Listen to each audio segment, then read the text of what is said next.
Nous sommes en ce moment à un tournant décisif de l'histoire terrestre, encore une fois.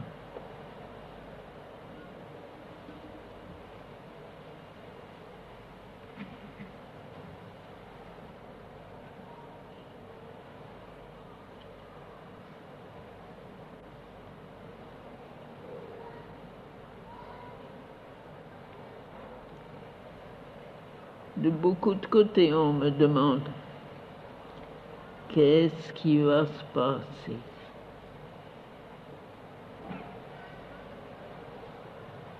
Partout, il y a une angoisse, une attente, une peur. Qu'est-ce qui va se passer?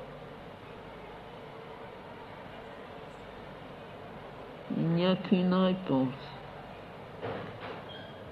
Si seulement l'humanité consentait à être spiritualisée.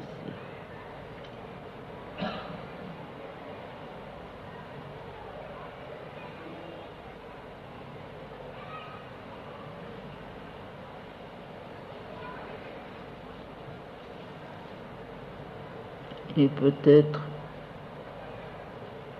qu'il suffirait que quelques individus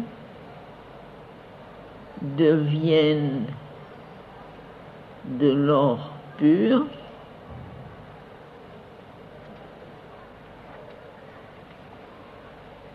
pour que cet exemple soit suffisant pour changer le cours des événements.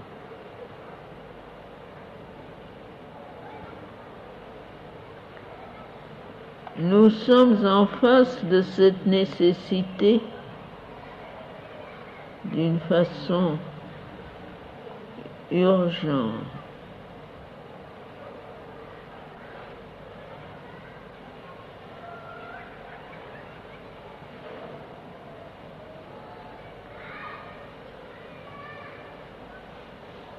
Ce courage, cet héroïsme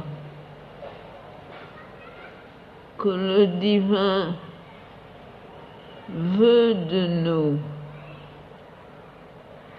Pourquoi ne pas s'en servir pour lutter contre ses propres difficultés, ses propres imperfections, ses propres obscurités? Pourquoi ne pas faire face héroïquement à la fournaise de purification intérieure afin qu'il ne soit pas nécessaire qu'il y ait une fois de plus une de ces destructions formidables, titanesques, qui plongent toute une civilisation dans l'obscurité.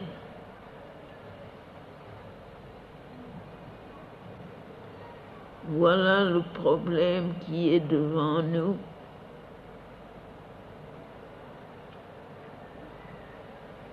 À chacun de le résoudre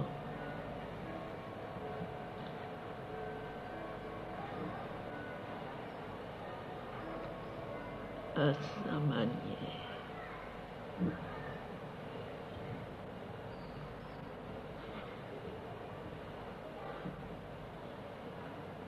Ce soir,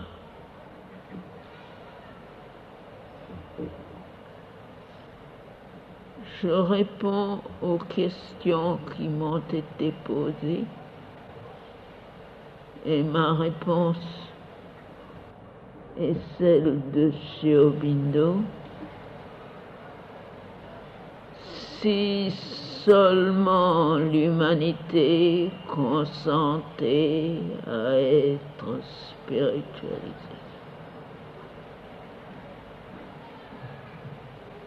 Et j'ajoute, le temps presse au point de vue humain.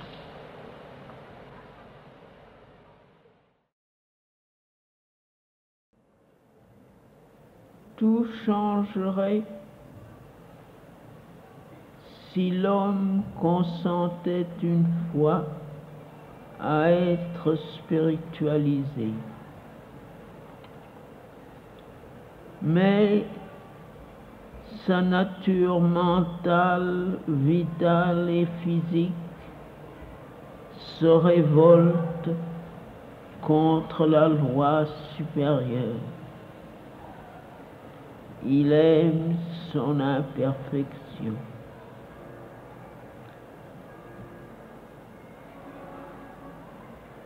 L'esprit est la vérité de notre être. Dans leur imperfection, le mental, la vie et le corps sont ses masques. Mais dans leur perfection, ils seraient ses formes. Être spirituel ne suffit pas. Cela prépare un certain nombre d'âmes pour le ciel, mais laisse bien la terre là où elle est. Un compromis n'est pas non plus le chemin du salut. Le monde connaît 3 genres de révolutions. Les révolutions matérielles ont de puissants résultats. Les révolutions morales et intellectuelles sont infiniment plus vastes dans leur horizon et plus riches dans leurs fruits. Mais les révolutions spirituelles sont les grandes semailles. Si ces 3 changements pouvaient coïncider en un parfait accord, une œuvre sans défaut serait accomplie.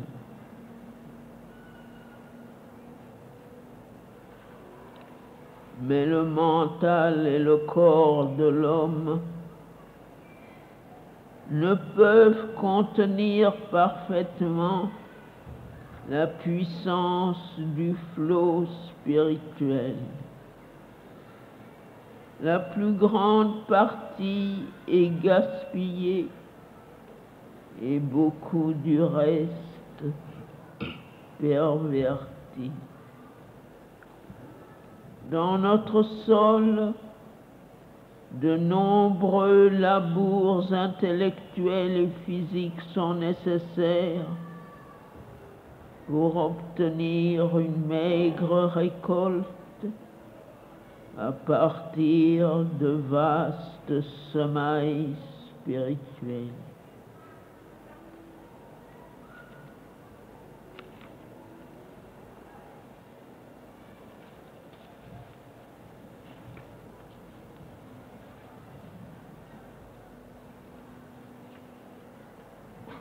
Chaque religion a aidé l'humanité. Le paganisme a augmenté dans l'homme la lumière de la beauté, la grandeur et l'élévation de la vie, la tendance vers une perfection multiforme. Le christianisme lui a donné quelques visions de charité et d'amour divin. Le bouddhisme lui a montré un noble moyen d'être plus sage, plus doux, plus pur. Le judaïsme et l'islamisme, comment être religieusement fidèle en action et zélé dans sa dévotion pour Dieu. L'hindouisme lui a ouvert les plus vastes et les plus profondes possibilités spirituelles. Ce serait une grande chose si toutes ces vues de Dieu pouvaient s'embrasser et se fondre l'une dans l'autre, mais les dogmes intellectuels et les égoïsmes culturels barrent le chemin.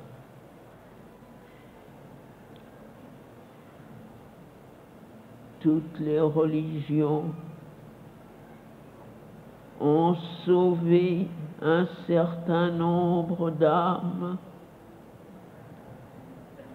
mais aucune n'a encore été capable de spiritualiser l'humanité.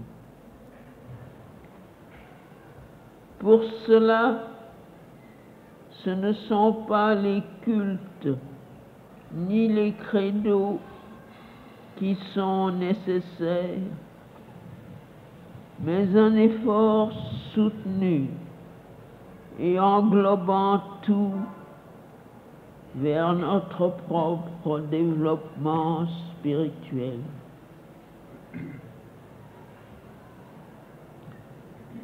Les changements que nous voyons dans le monde aujourd'hui sont intellectuels, moraux, physiques, dans leur idéal et leur intention. La révolution spirituelle attend son heure. Et pendant ce temps, fait surgir ces vagues ici et là, jusqu'à ce qu'elles viennent, le sens des autres changements ne peut pas être compris, et jusqu'à ce moment-là, toutes les interprétations des événements présents et toutes les prévisions de l'avenir humain sont choses vaines, car la nature de cette révolution, sa puissance et son issue sont ce qui déterminera le prochain cycle de notre humanité.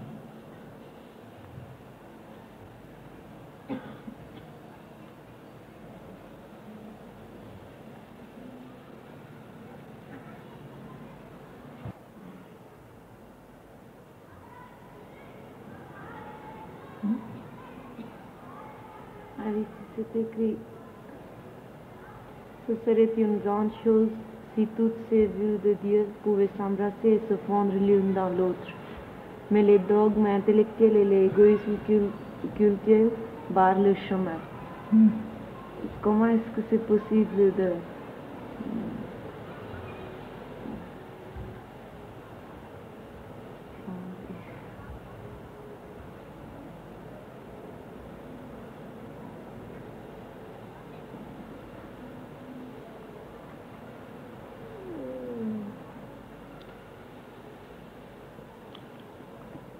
ce n'est pas dans la conscience mentale que les choses peuvent s'harmoniser et se synthétiser. Il faut pour cela monter au-dessus, trouver l'idée derrière la pensée. Il donne ici, par exemple, dans chacune de ces religions, ce qu'elle représente comme effort, aspiration et réalisation humaine.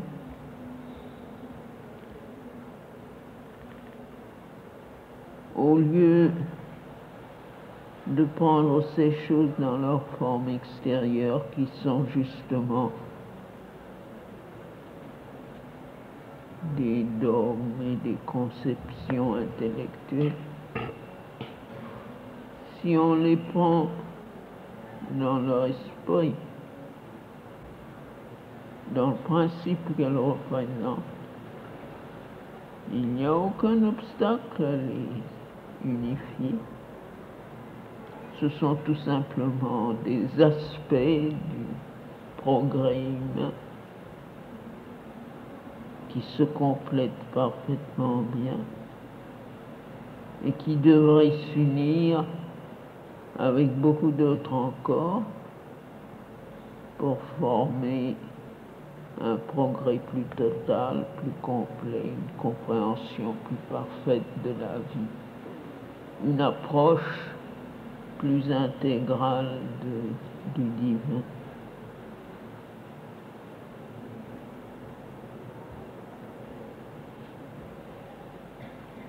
Et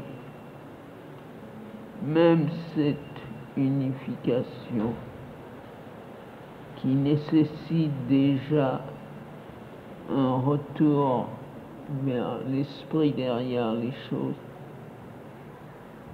ne suffit pas. Il faut y ajouter une vision de l'avenir, le but vers lequel tend l'humanité, la réalisation future du monde,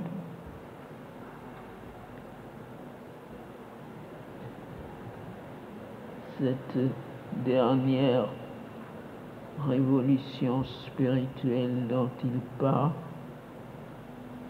qui ouvrira l'ère nouvelle, c'est-à-dire la révolution supramentale.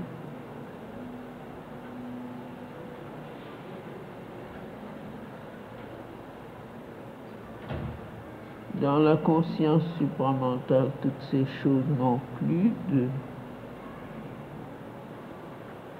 contradiction, d'exclusivisme.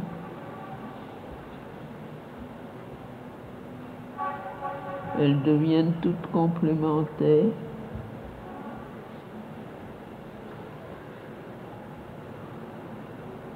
C'est seulement la forme mentale qui divise.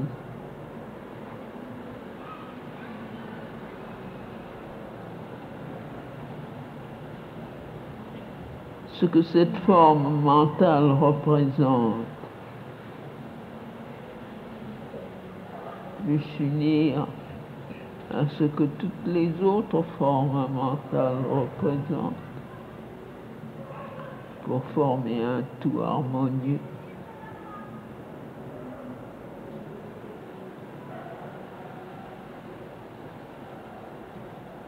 Et c'est ça la différence essentielle entre une religion et la vraie vie spirituelle. La religion existe presque exclusivement dans sa forme, dans son culte, dans un certain ensemble d'idées. Et elle ne devient grande que par la spiritualité de quelques individus exceptionnels.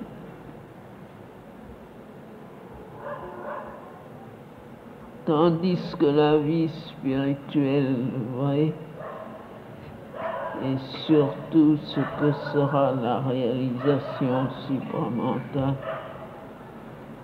est indépendante de toute forme intellectuelle précise, de toute forme de vie limitée. Elle embrasse toutes les possibilités et toutes les manifestations et en fait l'expression, le véhicule d'une vérité plus haute et plus universelle.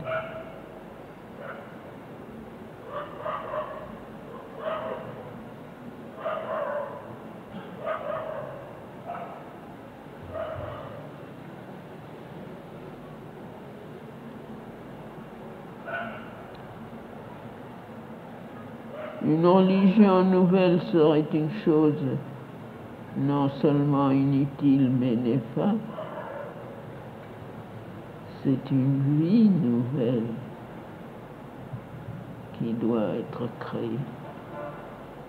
C'est une conscience nouvelle qui doit être exprimée.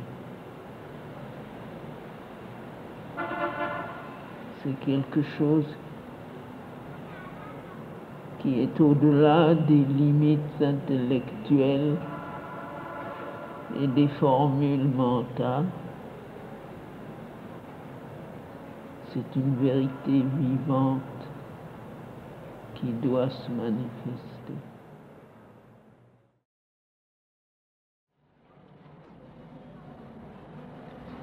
Partout où tu vois une grande fin, sois sûr d'un grand commencement.